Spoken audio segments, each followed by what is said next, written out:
How tax brackets work is so important to understand, but we're not taught it in school. So in this video, my goal is to explain tax brackets in the simplest possible way in under 3 minutes. Start the timer and let go. These jars represent 4 of the 7 tax brackets for the 2023 tax year, but many people misunderstand what these mean. Let's say my gross income, represented by the contents of this jug, is $90,000. We might think that since this falls in the 3rd bracket, I owe the federal government 22% of my income. But this is a common misunderstanding of how these brackets work, and unfortunately is what sometimes causes people to turn down promotions because they misunderstand how the brackets work and think that by going up a tax bracket, they'll end up paying a lot more in tax and end up making less money. So let's walk through how the brackets actually work. But first, there's one special jar I have to introduce. The deductions jar.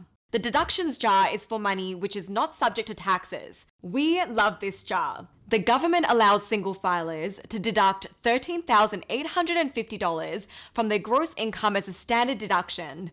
But if you make certain retirement savings contributions, contribute to a health savings account, spend money on qualifying medical expenses, or make charitable donations, you may be able to put more money into this jar and lower your taxable income. No one wants to pay more tax than they need to, so it's important to understand what deductions are available to you. I'll go into this in a future video. Let's go back to the scenario where my gross income is $90,000. For simplicity, assume I'm only eligible for the standard deduction of $13,850.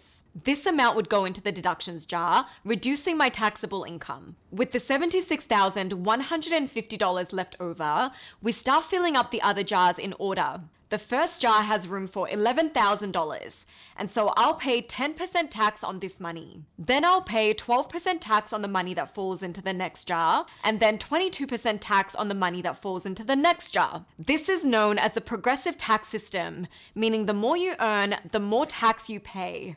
However, the tax brackets are known as marginal tax brackets, meaning you only pay tax on the amount that falls in that tax bracket. So let's assume I got a really epic raise, which sent my taxable income into the next tax bracket. I would only need to pay the higher tax rate on the amount that falls into the higher tax bracket. So if my taxable income increased to $95,376, I would only pay 24% on $1. Not all of it. So never turn down a raise out of the fear that you'll earn less money. When it comes to taxes, earning more money is never a bad thing. And there you have it, how tax brackets work in under 3 minutes. Tell me why they can't fit this into our syllabus in school, but have plenty of time for this, and this. If this video was helpful to you, please don't forget to like and subscribe, and help me reach more people by sharing it with a friend you think could benefit. Thank you, and see you in the next video. Bye for now.